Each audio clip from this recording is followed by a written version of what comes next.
The room was too quiet, the kind of quiet that made every small sound unbearable. The ticking of the wall clock, the scratch of a pen against paper as the lawyer made some final notes, the faint tap of Lauren's manicured nails against the wooden table. It all built up into something deafening. My stomach twisted into knots as I sat there, gripping the arms of my chair so tightly that my knuckles turned white. I had spent so much time in hospital waiting rooms over the past few years that I thought I had mastered the art of patience, but nothing could have prepared me for this. Nothing could have prepared me for the absolute betrayal that was about to unfold. The lawyer, an older man with deep-set wrinkles and tired eyes, cleared his throat and pushed his glasses up the bridge of his nose. As per the last will and testament of Margaret Holloway, his voice was calm, professional, completely detached from the bombshell he was about to drop on my life. He went through the formalities, the legal jargon, all the necessary protocol before getting to the part that mattered. Lauren sat beside me, legs crossed, her expression a mask of mild interest. She had barely even looked at me since we arrived. She smelled of expensive perfume, something floral and delicate, the kind of scent that clung to a person and reminded you that they had never spent a day struggling.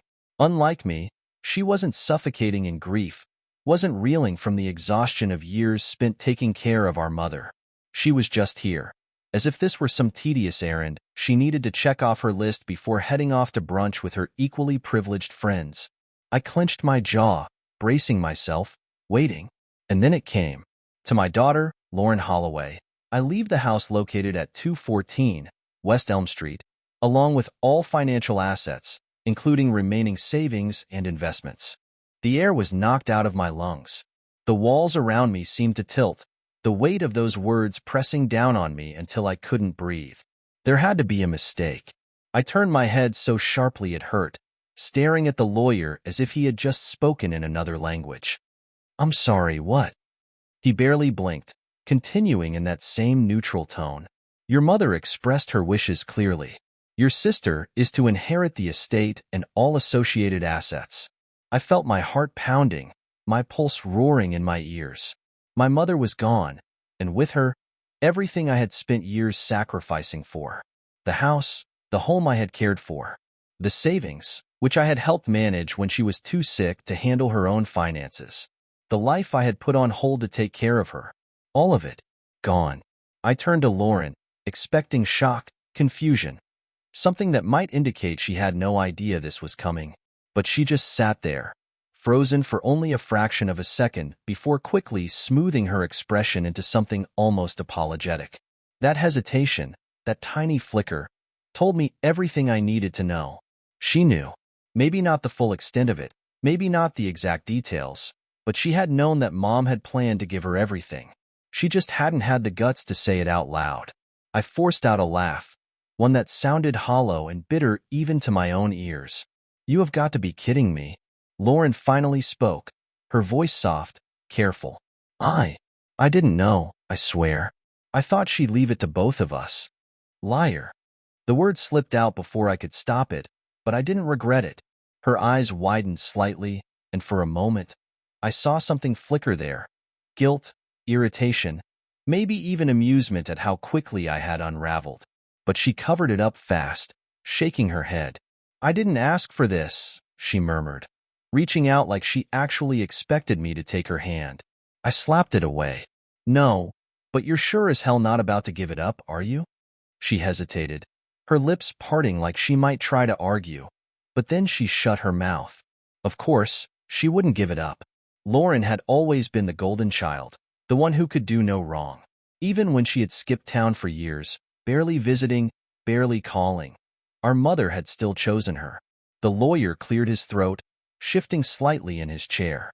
"I understand this is difficult, but—" I shot up from my chair so fast it scraped against the floor with a sharp, grating sound. "Difficult? That's what we're calling this? Difficult?" My voice cracked, but I didn't care.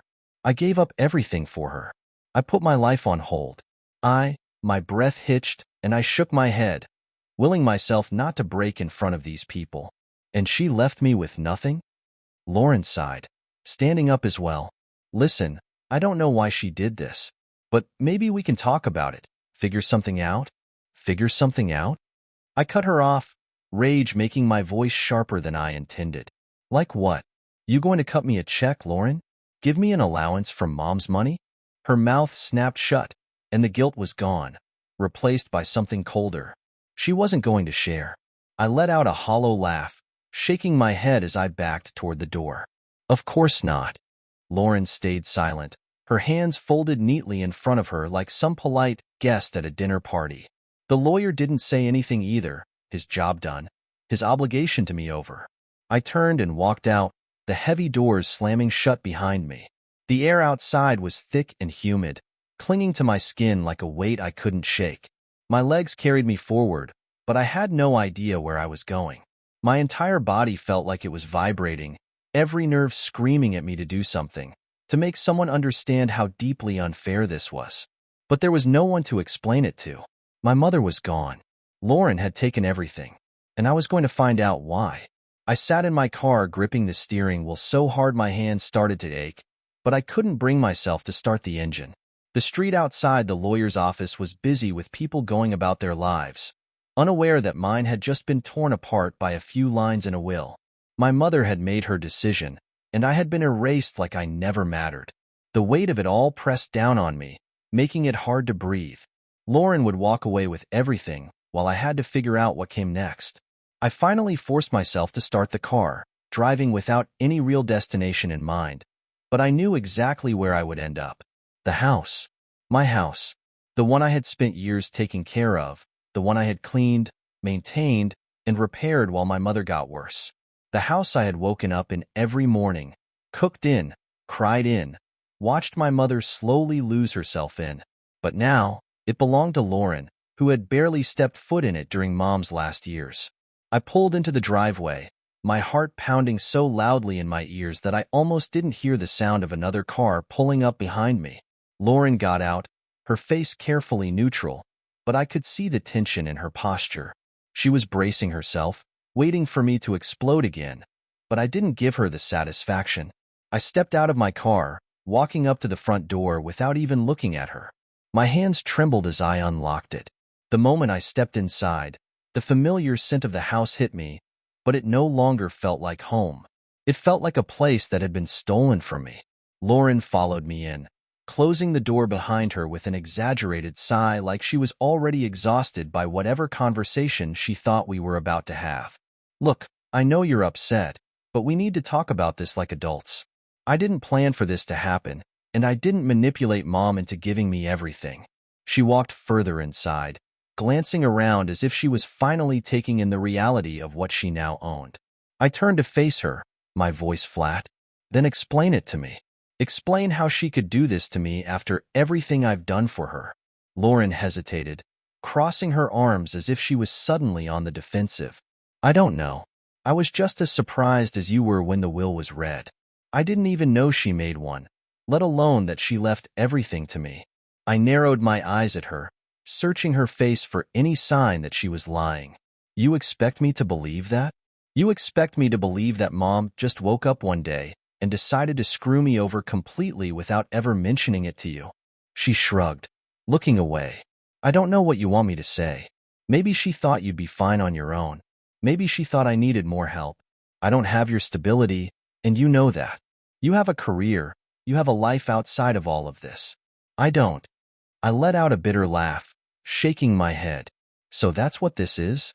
She thought you were too much of a mess to take care of yourself, so she handed you everything on a silver platter? Do you even hear how ridiculous that sounds? Lauren's jaw tightened, her fingers digging into her arms. I didn't ask for this. I didn't come here to fight with you. I just came to figure out what happens next. I stepped closer, lowering my voice. What happens next is that you sell me the house. You don't need it. You don't even want it. I do. She shook her head immediately. I can't do that. I clenched my fists, my nails digging into my palms. Why not? What do you even need it for? You have an apartment. You have your own life. She cut me off, her voice suddenly sharp. Because it's mine now. Whether you like it or not, Mom made her choice, and I'm not going to just hand it over because you think you deserve it more than I do. I felt something inside me snap. Deserve it? You think this is about what I think I deserve. I took care of her while you lived your life like she didn't exist. I watched her fall apart while you sent meaningless texts and pretended to care. I gave up everything for her, and she still gave you everything like I was nothing. And now, you stand here and act like you have some kind of right to this house? To her money? Lauren's face hardened, her voice turning cold. I didn't force her to make this decision. You want to blame someone? Blame her. She was the one who wrote my name down, not me. I stared at her, breathing heavily, trying to keep myself from saying something I wouldn't be able to take back. But the words were already there, ready to come out like they had been waiting for this moment. You didn't have to force her. She's always chosen you. No matter what I did, no matter how much I tried, it was never enough. And now, even in death, she's made sure I know exactly where I stand. Lauren didn't respond at first. She just looked at me, her expression unreadable, as if she was trying to decide whether to feel guilty or justified. When she finally spoke, her voice was quieter, almost hesitant. I don't know why she did it. Maybe she thought she was doing the right thing. Maybe she thought this would fix something between us. I let out a sharp breath, shaking my head. Fix something? This doesn't fix anything. It destroys whatever was left. She opened her mouth to respond, but then she hesitated. A flicker of something crossed her face, something that almost looked like regret. But it wasn't enough. Nothing she said now would be enough. I turned away from her, walking toward the front door, my hands still trembling. I'm not done with this, I muttered, more to myself than to her. Lauren didn't try to stop me. I stepped outside, slamming the door behind me. The warm evening air did nothing to cool the burning rage inside my chest. I knew one thing for certain. This wasn't over. I spent the next 3 days trying to ignore the weight pressing down on me, but it never left. I couldn't sleep without replaying that moment in the lawyer's office over and over again, hearing my mother's choice spoken aloud like a final slap in the face. I couldn't eat without feeling sick, knowing that the house I had spent years caring for was now in Lauren's hands. Every time I closed my eyes, all I could see was her expression when she told me she wasn't going to sell it, the way she had looked at me like I was the unreasonable one for expecting fairness. I had spent too much time giving people the benefit of the doubt, convincing myself that if I just worked harder, tried harder, sacrificed more, things would even out. But they never did. They never would. On the 4th day, I got a call from someone I hadn't spoken to in a long time. My uncle, my mother's older brother, who had never really been close with us but had been around enough times throughout my childhood that I still remembered him well. His voice was calm, but there was something underneath it, something that made my stomach tighten the longer I listened. He had heard about what happened, and he wanted to meet, not at a coffee shop or a restaurant, but at his place, where we could talk without interruptions. I didn't ask why. I just got in my car and drove. His house was smaller than I remembered, a single-story place with a cluttered front yard and faded paint on the siding. He let me in without much of a greeting, just a nod and a motion to follow him into the kitchen, where he poured 2 cups of coffee before sitting down across from me. He looked older than the last time I saw him, but his eyes were the same, sharp and watchful, like he was always waiting for people to slip up. He didn't waste time with small talk. I wasn't planning on getting involved in any of this, but after hearing what happened, I figured you deserved to know the truth. I set the cup down without taking a sip, staring at him. What truth? He let out a slow breath, shaking his head. Your mother made that will a year ago, but before that, everything was supposed to go to you. I know because she told me. She asked me to be the executor in case anything happened. But then a few months later, she changed it and shut me out completely. My chest tightened as I tried to make sense of what he was saying. Why would she change it? What happened? He rubbed his hand over his face, looking tired. That's the part one don't know. She wouldn't talk about it. I asked her a few times, and she just said she had her reasons. But it didn't make sense. She told me herself that you were the one taking care of her, that she didn't know what she'd do without you. Then suddenly, she acted like she didn't trust me, barely even wanted to talk to me anymore. Whatever made her change her mind, it wasn't just something she decided on a whim. The words settled over me like a weight I couldn't shake off. My mother had trusted him enough to name him the executor at one point, had told him she was leaving everything to me. Then something changed, and now Lauren had everything. My mother hadn't been in the best state of mind during her last year, but she hadn't been completely gone either. She had still made choices, still had moments of clarity. So what had happened to make her rewrite her entire will and cut me out completely? I gritted my teeth, my hands curling into fists against the table. If she wouldn't tell you, then who would know? He met my gaze, his expression unreadable. Lauren. I swallowed hard, my pulse picking up. You think she had something to do with this? I think it's real damn convenient that the will changed in her favor, and she acted surprised when it was read. I know my sister wasn't perfect, but I also know she wouldn't have just decided one day that you didn't deserve a damn thing after everything you did for her. If someone convinced her, pressured her, manipulated her, my guess is that person is the one who benefited the most. The room felt too small, the air thick with something I couldn't name. The idea that Lauren had gone behind my back and manipulated our mother into changing her wasn't something I wanted to believe, but the more I thought about it, the more it made sense. She had never been the type to openly ask for things, but she had a way of twisting situations in her favor, of making people feel like giving her what she wanted was their own idea. If she had spent enough time with Mom during those months when her memory started slipping, feeding her doubts, making her question things, planting the idea that I would be fine without anything while she needed help, it was possible. I pushed my chair back, the sound loud in the quiet kitchen. I need to talk to her. My uncle didn't try to stop me. Be careful. If she did something to make this happen, she's not going to admit it easily. I didn't respond, my mind already racing with everything I needed to say, everything I needed to know. Lauren had acted surprised, had played the role of someone caught off guard by our mother's decision. But if she had lied about that, what else had she lied about? If she had gone behind my back and convinced our mother to change everything, then this wasn't just an unfair decision. It was theft, and I wasn't going to let her get away with it. I drove straight to Lauren's apartment without calling ahead because if I gave her any warning, she'd have time to come up with excuses, time to twist things the way she always did. The whole drive over, my hands gripped the steering wheel so tightly that my knuckles ached, my heartbeat hammering in my ears as I replayed every moment from the past year, every suspicious thing I had ignored because I never thought she would go this far.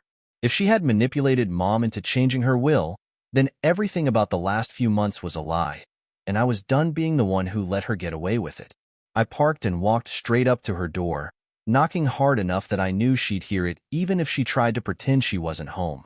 It took a few moments, and I could hear her hesitation on the other side before the lock turned, and she pulled the door open just enough to see me.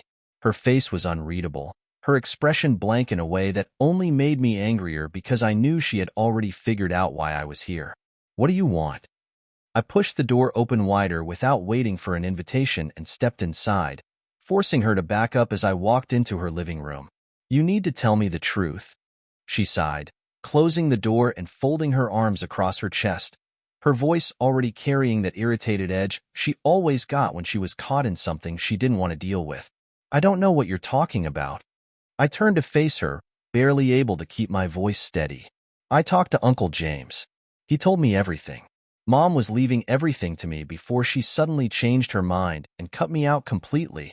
You know exactly why that happened, so stop pretending you don't. For the first time, something flickered across her face, a split second of something too quick for me to catch, but it was enough to confirm what I already knew. She looked away, exhaling slowly before shaking her head. I don't know why you're so obsessed with this. Mom made a decision, and you just don't like it. That's not my fault. I took a step closer, my hands shaking at my sides. She was sick, Lauren. She wasn't thinking clearly, and you know it. She didn't just wake up one day and decide that I didn't deserve anything. Someone put that idea in her head. Someone convinced her to change everything. Lauren's jaw tightened, but she didn't say anything, which only made my anger burn hotter. You spent the last few months before she died suddenly showing up more often, suddenly acting like you cared. Was that all part of the plan? Just soften her up, make her think you were the one who needed help while I was just fine on my own? She finally met my eyes, her expression shifting into something colder, something more defensive. I did what I had to do. You always act like you're the only one who mattered, like you were the only one who lost something when Mom died. But guess what? I lost her too. I lost my mother just like you did. And maybe, just maybe, she realized before the end that she wanted to do something for me for once. Her words hit me like a punch to the gut, but I refused to let them shake me. She already did plenty for you. She covered for you when you screwed up. She defended you when you abandoned her. She forgave you over and over for things that no one else would have. And now, you want to act like you were the victim in all of this? That she owed you something after everything she put me through to take care of her alone? Lauren's fingers curled into fists at her sides, her voice rising. You think taking care of her made you better than me? You think it meant you deserved more than I did? Maybe Mom didn't see it that way. Maybe she saw you acting like some kind of martyr and realized she didn't want to reward you for holding it over everyone's head for years. I let out a harsh breath, shaking my head. That's not what this is about, and you know it. You manipulated her, Lauren. You took advantage of the fact that she wasn't in her right mind, and you made sure she cut me out so you could take everything for yourself. She rolled her eyes, turning away as if the conversation was exhausting her, but I wasn't letting her escape this time. I don't need your approval. I don't need to explain myself to you. The will is legal. It's done. You can keep throwing a tantrum about it, or you can move on. I clenched my fists so tightly that my nails dug into my palms. I'm not moving on. I'm getting a lawyer. I don't care how airtight you think that will is. I'm going to fight this. Her head snapped back toward me, her expression darkening for the first time. Real emotion breaking through her carefully controlled mask. You're wasting your time. You won't win. I took another step forward, refusing to back down. Then why are you so scared? She didn't answer right away, but something in her posture shifted, a hesitation that she couldn't hide fast enough. That was all I needed to see. She wasn't as confident as she pretended to be. She knew there was something to lose. I turned without another word, walking to the door and pulling it open. As I stepped outside, her voice stopped me just before I could leave. You want to ruin what's left of this family over money? Go ahead. But don't come crawling back when you realize it's not going to change anything. I turned my head just enough to look at her one last time. This isn't about money. This is about the truth. And I'm going to find it. I walked out, slamming the door behind me, my heart racing as I pulled out my phone and started searching for the best probate lawyer I could find. This wasn't over. The first meeting with the lawyer didn't give me the satisfaction I wanted. I sat in his office, watching as he skimmed through the documents I had brought, his face unreadable as he flipped through the pages. The silence stretched between us, thick and unbearable, until he finally set the papers down and leaned back in his chair. His voice was calm, measured, the kind of tone people used when they were about to deliver something disappointing. He explained that contesting a will wasn't easy, that I would have to prove undue influence, coercion, or that my mother wasn't of sound mind when she changed it. He asked if I had concrete proof, something undeniable that would hold up in court, and that was when the anger started boiling over again because I didn't have proof. All I had was the gut-wrenching certainty that Lauren had done something to manipulate Mom, the absolute knowledge that she had used those final months to convince her to take everything from me. But knowing something and proving it were two different things, and right now, I had nothing that could be used in court. I left the office with a list of next steps, rundown of what I needed to find if I wanted to build a case. Witnesses who could testify to Mom's mental state before she passed. Any written records, emails, or messages that might hint at Lauren influencing her decision. Anything that could show the sudden change in the will was suspicious. It wasn't much, but it was something, and I wasn't going to stop just because the first hurdle seemed too high. The next stop was the house, and this time, I wasn't going to knock or ask permission. I still had my key, and until someone forced me to hand it over, I was going to use it. When I arrived, I saw Lauren's car in the driveway, but I didn't care. I walked up to the door, unlocked it, and stepped inside without hesitation. The house smelled different, like unfamiliar candles and cleaning products that weren't the ones Mom used.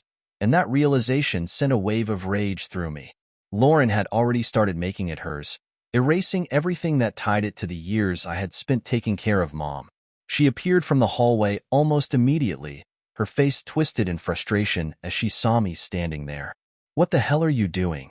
I shut the door behind me, crossing my arms as I met her glare with one of my own. "I still have a key."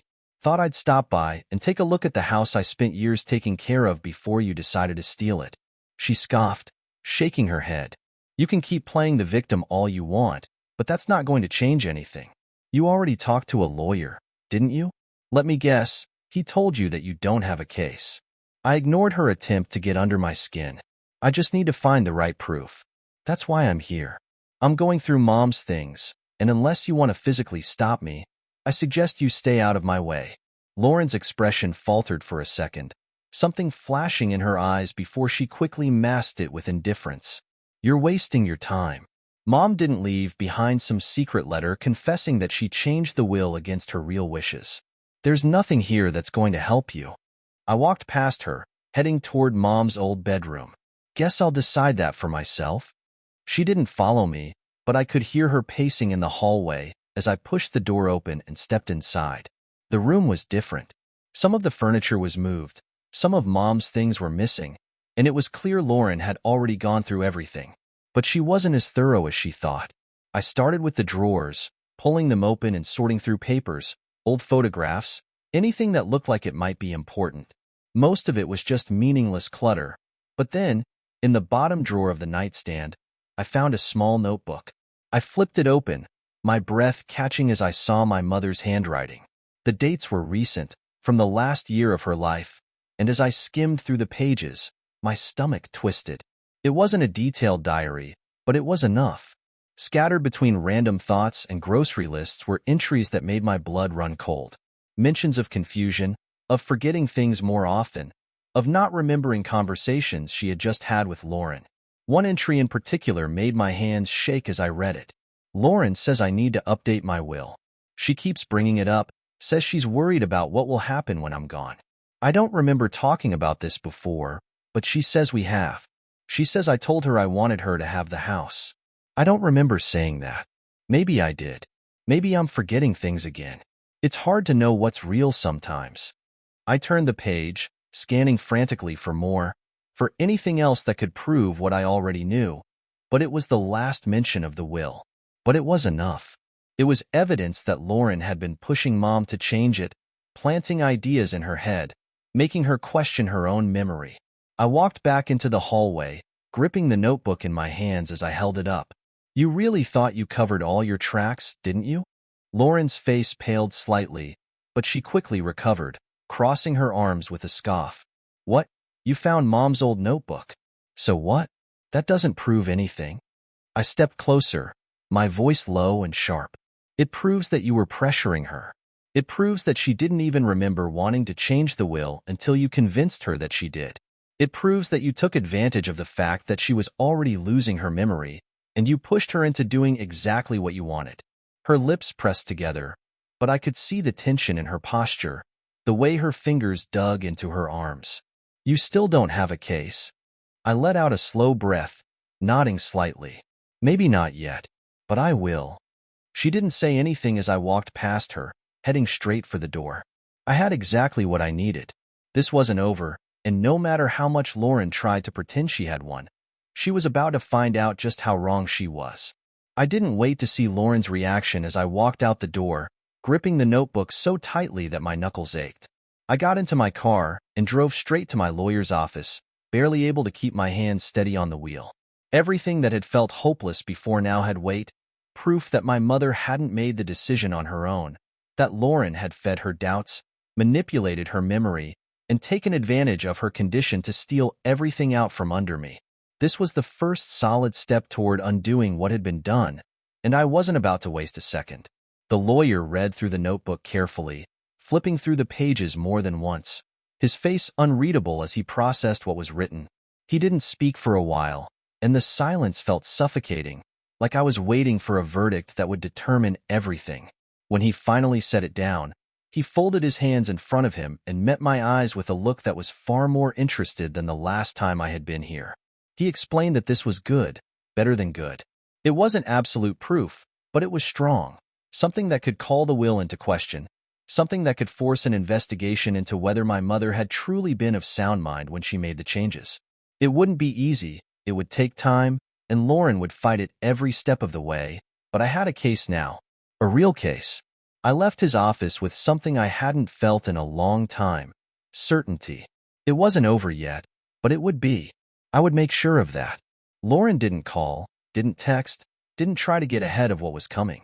I didn't know if she was too proud to reach out or if she was just scrambling behind the scenes, trying to figure out how to keep everything from falling apart. It didn't matter. She had taken everything from me, thinking that I would just take it and disappear. But she had underestimated me, just like she always had. The first legal notice was sent within a week. I imagined Lauren opening it, seeing my name on the challenge, realizing that she wasn't going to walk away from this as easily as she thought. The idea of her finally feeling even a fraction of what I had felt sitting in that lawyer's office, hearing that I had been erased from my mother's will, was the only thing that kept me from drowning in my own exhaustion. Months passed, filled with court dates, meetings, legal filings that blurred together until I couldn't tell one from the other. Lauren fought harder than I expected, pushing back with everything she had, refusing to admit what she had done even when the evidence was laid out in front of her. She denied influencing Mom, denied pressuring her, denied everything in that notebook, even as the words sat there in black and white. But in the end, it didn't matter. The case was strong enough, the inconsistencies clear enough, the questions about Mom's mental state at the time of the will change unavoidable. The ruling was made. The will was thrown out. The house, the savings, everything that had been given to Lauren under that manipulated version of my mother's wishes. It was all undone. It was all returned to the original terms, the ones that had been in place before Lauren had forced her way in and rewritten them to suit herself. The day I got the keys back to the house, I stood in the doorway for a long time before stepping inside. It felt different now, like something that had been taken from me and finally given back, but not without cost. It would never be the same, because I would never be the same. Lauren didn't show up. I thought she might, that she would try one last time to justify herself, to make herself the victim in all of this. But she didn't. She stayed silent, disappearing from my life just as easily as she had pushed me out of Mom's will. I didn't feel victorious. I didn't feel like I had one. I had just taken back what was mine, what should have been mine all along. But the damage was still there, the betrayal still lingering under my skin, and I knew that no legal ruling would ever change that. Mom was gone. Lauren was gone, and I was left with everything I had fought for, everything I had lost.